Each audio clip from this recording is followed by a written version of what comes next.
morning. It's July 1st, I think, 0600 hours. And they are raising the Houghton Hancock Bridge for my departure. How fun. All right, I'm heading along the Keweenaw Canal. Quite scenic. Interesting, you'll see here, the land has flattened out some. If you take a look back, a little bit more hilly, mountainous, whatever term you want to use. Here's a rare sight. I'm hoping to actually do some sailing today. Nothing else motor sailing for a while. Of course, the problem is it's going to be very light in the morning, and then, like it has been forever, gusting to 35 in the afternoon. I've been trying to ascertain currents on the canal. Having a hard time doing so. I don't know if there's any real current to speak of. Okay, dead ahead I can see the open waters of Lake Superior, and it's looking pretty calm out there. Dap Lammet Blob. It's always either no wind or too much, but that's not why I started filming this. Off to my port is an eagle.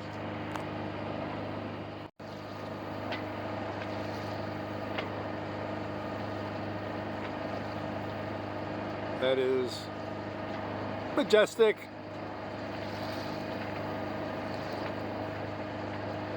And another eagle. There are two eagles. I'm assuming a couple.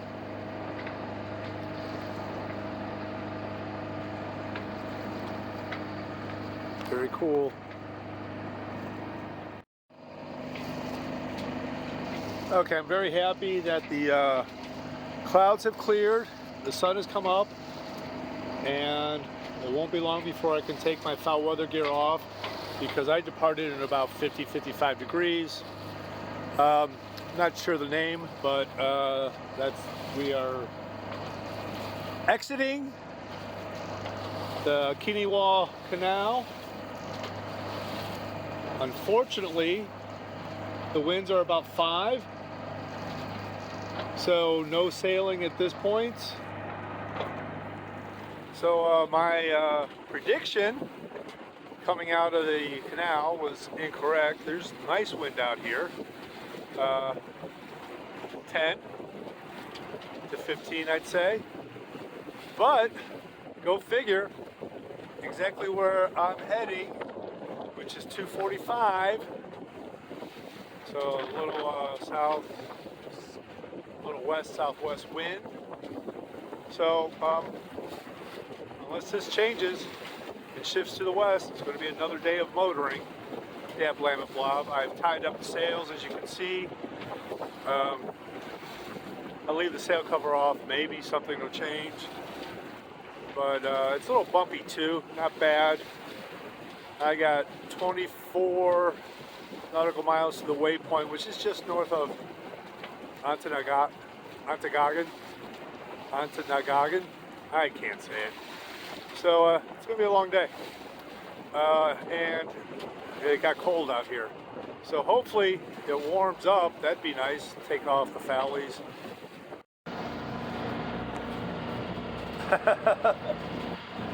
It has not been but 15 more minutes. It's now blowing 15 to 20, and it's gotten more bumpy. And it's cold as all get-go out there, so I'm going to have to make this leg of the trip from primarily down below, utilizing a timer, popping my head out every so often to make sure there's nothing ahead of me, but I'm sure there won't be, and navigating from down here. Really wish I had a Dodger. Okay, it's 9:20. Winds died to about 10. Now they've picked up to about 15 right now. Waves 1. chop, very unpleasant, cold. I've had to increase my gas consumption, my RPMs, to try to maintain 5 knots. But I have a feeling after 1 o'clock, it's just going to be one hell of a battle to get there. It's already very unpleasant. Warm down below though. Every so often I see a stack like that one in the distance. Meanwhile, there's nothing to view at, an occasional house or two. Pretty desolate this stretch. If you can see it, you can tell that I'm heading to the right, to starboard of the course line. If anything, that the 45-mile-per-hour winds that I was in coming into Alpena taught me was that you don't want that on the nose. So my hypothesis is get to the right and then have it on a beam coming in, particularly if it's going to pick up to 35 this afternoon. So that's the plan. To starboard, I see a landmass. Probably kidding myself that that's part of the Apostle Islands, because that is 42 nautical miles away from the town I'm going to. All right, it's a little after 1200 hours. Things have settled down nicely. Waves less than a foot, say half a foot. Winds about 8 to 10. Still on the nose.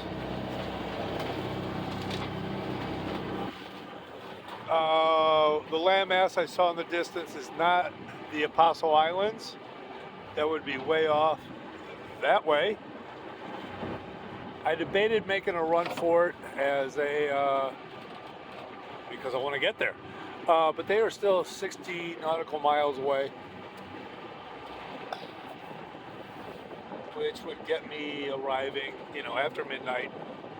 Did my research. The moon sets tonight at, well, tomorrow morning at 0007 hours.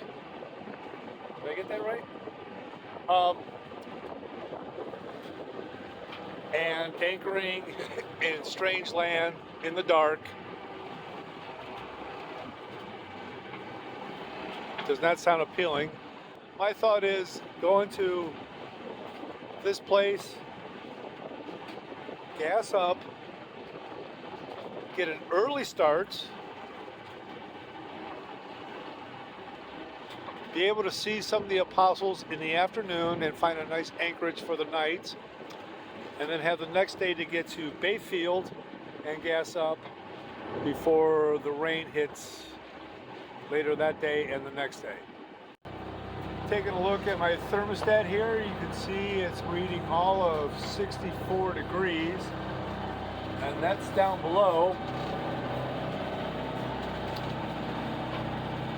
It's being warmed up by my motor. So, Bonnie Dahl was not incorrect when she advised to cruise this with a Bimini, a Dodger, and enclosed space. Fortunately, it's warmed up enough that I can sit out here in the cockpit. Granted, long johns on, hands are cold.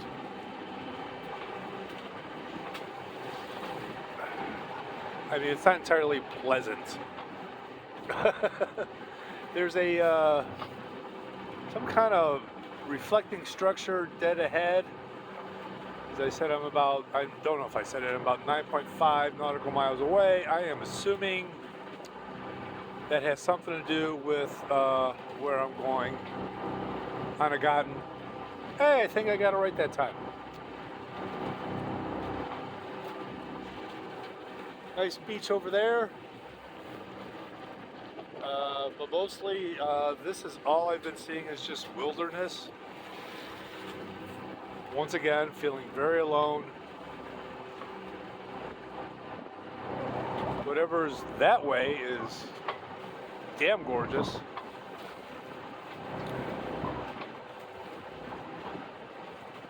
Winds are wonderfully at 10 to 12, I'd say, but on the nose. I want to sail so bad. Ah!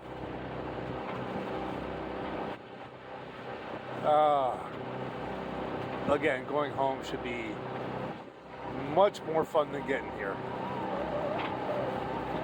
Nice downwind sailing.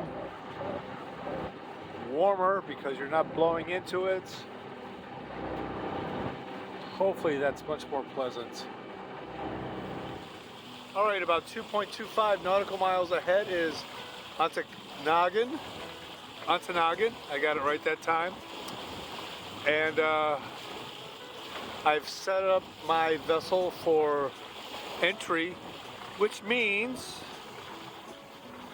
I have put lines on both the port and starboard sides of the vessel. Why do I do this? Well, one, I'm alone, and so if I get in there and have to do the opposite side entry that I anticipated, then I have to scramble. Two, I don't understand why people don't do this in general. It takes all but 45 seconds to run lines down both sides. So just set your boat up and be ready for whatever you encounter. So for miles now, I have seen what looked like sails. I didn't think they were sails, but apparently they are. Whoever this is desperately wants to be under sail power because they are not moving at all. As you can see, the water is glass, but God bless them. They're probably enjoying the day out on the water regardless. So go guys, just floating is also fun. The marina is about a quarter mile away up here. I just passed two brethren. They said hello and thought I was stupid when they learned that I was from Cleveland. But I seriously need to pay attention here, so I'm gonna stop talking for a minute. I forgot to turn on the camera to film entering this harbor because it crept up on me very quickly. You can see it's very tight and depths were around 10. Bonnie warned of some silting around that little peninsula, let's call it. But I didn't have any problems. Right now I'm reading 9 feet. I'm at the gas dock, though no one's here. I needed 2 attempts to make it in because I didn't bring her in close enough the first time.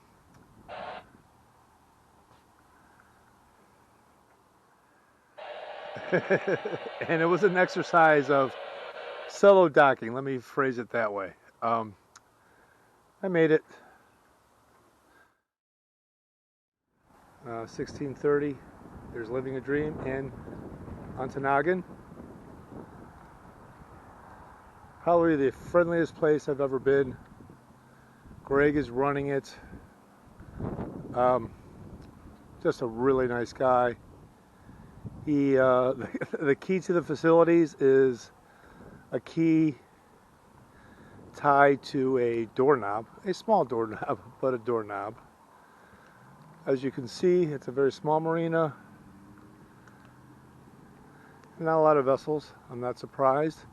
He said there's a couple other vessels coming in tonight and one tomorrow. They're probably doing the same thing I'm doing.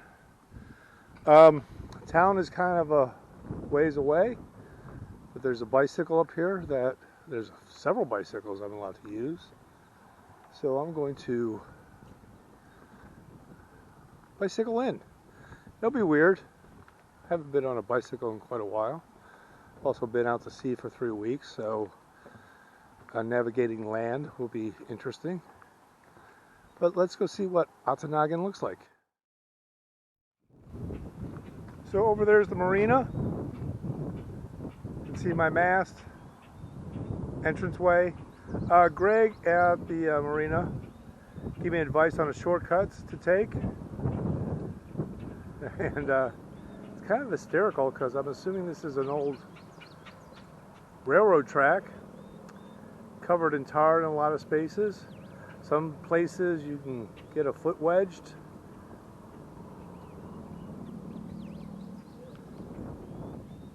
And now I've come to a crossroads. And I'm going to take the path that appears more traveled by. But I got to walk the bike because I can't drive on those rocks. So this is hysterical. And there's really not much to see in Ontonagon, on the Noggin. I'm figuring it out. Ontonagon. Very slim pickings here. Small strip. Not many stores. But I'm glad I came in to see it. And since I'm here, I'm going to wet my whistle at Stubbs Bar. There are not too many locations in town, but this one because they had the best sign. So it's time to celebrate another successful leg. Stubbs is a fascinating place. I was blinded for quite a while when I walked in here. It's pretty dark. I've never been into a bar with so much taxidermy. I mean, it's all over the place.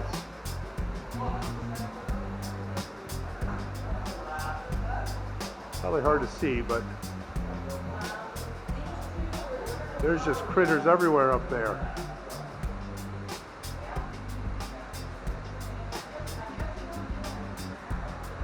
One thing I've noticed about the UP, hey look, is that Brett? Is every place I've stopped, ooh, look at that, that's gotta be steelhead. There's a pool table.